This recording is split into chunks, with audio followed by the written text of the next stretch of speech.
I have bought you this series over and over again. You guys have been loving it. I bought you Jonathan Taylor a couple weeks ago, Devon A-Chain, Anthony Richardson, players that I believe you should be selling high at their peak value before it's too late going into the 2023 season. Comment down below. Let me know who you think the player is on my list today. I'll give you a hint. It's at the tight end position. Okay, let me know. Comment down below, and let's get straight into it. This player here, he's currently the tight end 6 in the community. He is my tight end 9, and that is George Kittle right now. Okay, look, George Kittle has been phenomenal. He had a great season this past year. He has historically had phenomenal seasons in his career as well, going all the way back to 2018. Tight end 3, tight end 2 in 2019, tight end 4 in 2021, and tight end 3 this past year in 2022. One thing I want you guys to understand: this is not a take where I believe George Kittle is a bad player. This is not a take where I believe George Kittle is washed or old or whatever the case may be. My take here is, can I sell him at his peak value right now, which I believe could be decreasing coming in, or maybe in the middle, or even at the end of the 2023 season. We all know the tight end position is so volatile, so up and down, so inconsistent. And now when I'm looking at a tight end, I'm thinking, well, maybe can I pivot to a younger tight end who is going to be growing with their team, where a tight end is aging and maybe he's going to have a good season because he's a seasoned veteran, or maybe he's a #1 target on his team, whatever the case may be. So don't hear what I'm not saying. Hear what I am saying. Once again, George Kittle is not going to be bad or he's washed. Can I sell him for significant value at the right now before his value drops coming into the 2023 season? So one of the things I really wanted to hit on coming into this video is the opportunities in this offense, and what I truly believe and see that this offense is going to be looking like coming into the 2023 season. Brock Purdy, I think we all believe he's going to be the starter. Whatever happens with Trey Lance or Sam Darnold, let it be. Right? I think Brock Purdy has been the #1 guy for the past couple months, and we've been seeing him at practice. Now, when you think of the priority of weapons and all these mouths to feed in this offense, I'm not necessarily sure George Kittle is even near the top 2 or top 3 of this list. When you think of this offense, they just traded for CMC this past year. You have Deebo Samuel has a contract extension. You also got his contract extension. You also have Brandon Ayuk, who I believe they could potentially extend, maybe not. And then George Kittle. That is the priority I see. The 4 priorities: CMC, Deebo Samuel, Brandon Ayuk, and then George Kittle being the 4th priority on this team. Not saying that he's not going to get his shares, not saying that he's not going to get his opportunity, but I think when we look back at what we saw this past year and what he did, I think it might be a little bit skewed in his stats, right? 60 receptions out of 86 targets, just over 700 yards, 11 touchdowns, averaging over 13 fantasy points per game to finish the tight end 3. One of the things that I really want you guys to understand is that 11 touchdowns is a bit unrealistic. 11 touchdowns is not something that I believe could be repeated coming into this year. I mean, when you think of somebody scoring 11 touchdowns in the tight end position, I'm not necessarily sure anyone has done that or has been remotely close to doing that outside of Travis Kelce. And he has Patrick Mahomes, right? So I think that's a little bit different. So when you look at the second half of the season, he scored 7 out of 11 touchdowns in the second half of the season with Brock Purdy. If you really extrapolate that, he was on pace for 29 touchdowns that year if he was going to get that sort of workload that we saw in the second half of the season. The biggest kicker there, in my opinion, is that Deebo Samuel was not on the field for the last 4 weeks of the season. And I think that is what we need to truly understand and look back at when we are evaluating, George Kittle and his value right now, because I think that's where a lot of people are saying, well, you saw what George Kittle did in the second half of the season? He was top 3 tight end. He was finishing, top 3 tight end almost every single week with Brock Purdy, who he has no chemistry with. I get you. I understand. I hear that. But I'm not necessarily sure if that's going to be consistent coming into the 2023 season, and if his value is going to be there that we are viewing him right now at the end of that season. So you're going to see a graphic right now. It may be a little bit daunting, but walk with me here, because I I did break down each and every week with George Kittle, what his time and finishes is, who was on the field, who was not on the field. Okay, so I went from weeks 13 to 18. And now you may see this graphic and you say, well, what does this mean? What does the pink, the green, and the orange mean? Okay, I broke it down for you. Everything that's in pink is where all four players were on the field. With Deebo Samuel, CMC, Deebo Samuel, Brandon Ayuk, CMC were all on the field, where George Kittle did not finish as a top 6 or top 10 tight end. Okay, as he did not finish as a top 10 tight end. There's 6 games here where he did not finish as a top 10 tight end. Now you look at the green, where you see 4 green. That's where all players, including George Kittle, was on the field, where George Kittle finished as a top 6 tight end. So only 4 games where he finished. And orange is where George Kittle finished as a top 6 tight end, but there was 1 or more players missing in that week, and that was 4. So essentially, almost half of his production came in the second half of the season, and literally the second half of the production came in the second half of the season, where a lot of his fantasy points truly came. And I think that's where it is skewed. There's only 2 weeks where George Kittle finished as a top tight end, and where everyone was on the field. Well, it's only 2 weeks where George Kittle finished as a top 12, 15 tight end that I didn't really count. And that is in week 14 and week 17, where all 4 players on the field in week 14. And in week 17, he did finish as a top 12 tight end, but Deebo Samuels didn't play.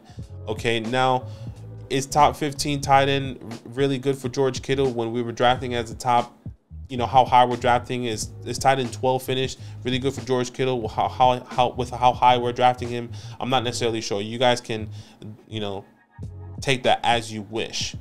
But once again, I'm not saying George Kittle is not going to give you the opportunities to win week in and week out. He's going to have the boom and bust games. He's going to have the up and down games. But for me, I am trying to see if I'm looking at the stats and saying, well, he didn't have the wide receiver 1 that was on his team. The running back 1 is now there, who didn't even play the full season with this offense. Brandon Ayuk, who had a good season in the second half of the season, is still there. Now George Kittle is a 4th option. I'm not necessarily sure if this production that we are hoping and believing for from George Kittle is going to be there in the second half of the season, or even in 2023 at all. Right now, once again, he is my tight end 9 coming into my dynasty rankings.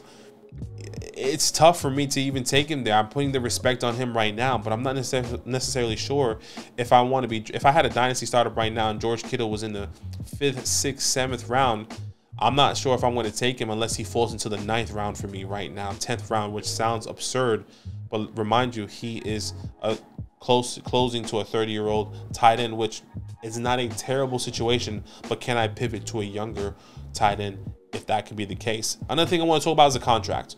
49ers currently have an out for George Kittle in the year 2024 with a dead cap right now, if they were to cut him, which they're not, $20 million all the way down to $9.8 million, which means if they needed to go sign another offensive line, they needed to go restructure sign Brandon Ayuk to a contract extension. If they need to go sign another one of these top defensive players on the other side of the ball, George Kittle can be moved or could be a casualty. Whether he is cut, traded, whatever the case may be, are you wanting to have George Kittle on your team?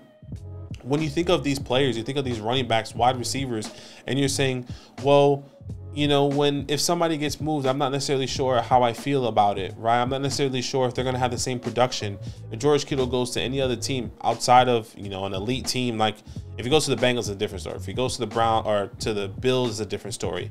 But if he goes to somewhere like Washington, are we loving it right now? If he goes somewhere, that doesn't produce high fantasy relevant tight ends with the quarterback play under center, are we in love with it right now? If George Kittle goes to the Texans with C.J. Stroud, as much as I love C.J. Stroud, are we still drafting as a top 9, a top 6 tight end in Dynasty? No. And I think that is also an option when we're thinking about his contract situation. And I'm not saying, once again, don't hear what I'm not saying. I am not saying that he is bad. I'm not saying he is washed. I'm saying if that does happen, no scenario is risk aversion. Because once that happens, or once we hear these contract extensions saying that, well, he played the full season with the 49ers, but he's not happy with the contract extension, his value drops, and you're panicking saying, shit, I need to get another tight end. The value is going to decrease if that does happen. Whether his production is not there, obviously, or he's saying, I'm unhappy and I want to move on or want to get a contract extension. The 49ers don't want to do that. Now, when you think of the value of what George Kittle is right now, I think it's pretty phenomenal when I think of building a dynasty team. When I think of the pieces that I can get for someone like a 29-year-old George Kittle, someone's going to be 30 years old by the end of this year. Here are some players that I'm trading George Kittle away to acquire some of these players. And once again, trade is not perfect, so this could be a starting point. It's not a finish line, we always like to say. So here are some players. Jameson Williams. Can I get a Jameson Williams for George Kittle and a little bit more? Or whatever the case may be. Can I get a Hollywood Brown, who's with Kyler Murray, I believe is going to bounce back this year, or maybe not this year, but maybe next year, for the longevity on a really young wide receiver? Can I get a Michael Pittman, who we all love, Anthony Richardson, and believe he can have this Jalen Hurts X type of season or jump going into his second year? Can Michael Pittman get that contract extension and or him go somewhere else? I'd rather have Michael Pittman. Can I get a Treylon Burks with that first-round draft capital just a year ago now, or 2 years ago now? You know, top 15, top 16 type of capital. Treylon Burks is still there. I know DeAndre Hopkins is there, but you can get him at a lower price right now and maybe get even more. Can I get a 24 first? Can I get, you know, around 7, 8, 9, 10? I'm happy to get, you know, around that range, mid to late type of value there for George Kittle. What about a quarterback in Brock Purdy? He's currently the quarterback. If he is going to blow up the way he is, I'm happy to do that. I'm happy to take Brock Purdy and say, I'm ready to take the chance. I think you can even get more in return. What if I pivot to a different tight end, right? What if I pivot to a Pat Freiermuth, a younger tight end who I believe in, Kenny Pickett, in this offense taking a phenomenal step, a younger tight end for George Kittle? I'd rather have Pat Freiermuth. What about a Dalton Kincaid? You know, Dalton Kincaid is currently ranked as a top tight end 5. If someone's in a win-now situation, they got Dalton Kincaid and they need George Kittle, I'm sending George Kittle right now in a heartbeat. A Dallas Goedert, he may be a year younger than him, but I like what this offense is doing a little bit better over there.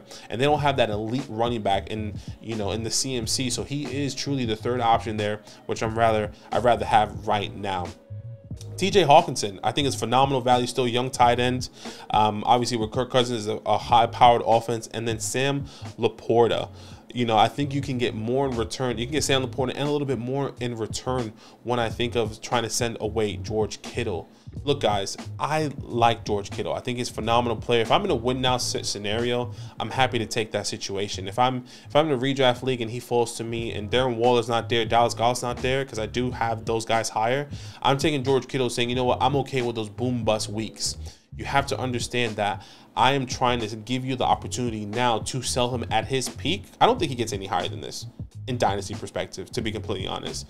You have to sell him right now at his peak, at the second half of his career, before his value decreases. Because if you really think about it, if someone like Pat Freiermuth takes off this year, you know, you're saying, you know, nobody's going to want George Kittle because they'd rather have Pat Freiermuth. You know, if someone like Dalton Kincaid breaks the mold in the tight end position, you're not going to want George Kittle anymore. What about you know, an Evan Ingram? I know he's 28 years old, but what if he does have another consistent good season with Trevor Lawrence? Does that happen? What about a David Njoku, a Luke Musgrave? I'm not saying all these guys are going to jump him. What if they have good seasons and you would rather have the younger tight end rather than the one that is going to turn 30 years old by the end of this season? I think we will all know where we should be going depending on your build. So once again, guys, comment down below. Let me know what you think. I would love to have a conversation of if you believe that George Kittle is at his highest peak right now. We should be trading him away. Remember what I'm saying, okay? He is not bad. He is not washed. I'm just trying to trade him away as high as possible before his value decreases, in my opinion, coming into the 2023 season. Comment, like, and subscribe. As always, it's all love. Now that those idiots are done talking, who needs some rankings? Hell yeah, I need some rankings. Then use promo code LAND, L-A-N-D, for 30% off any membership at flockfantasy.com. Oh. It's so easy. Even your grandma could scan that QR code right there.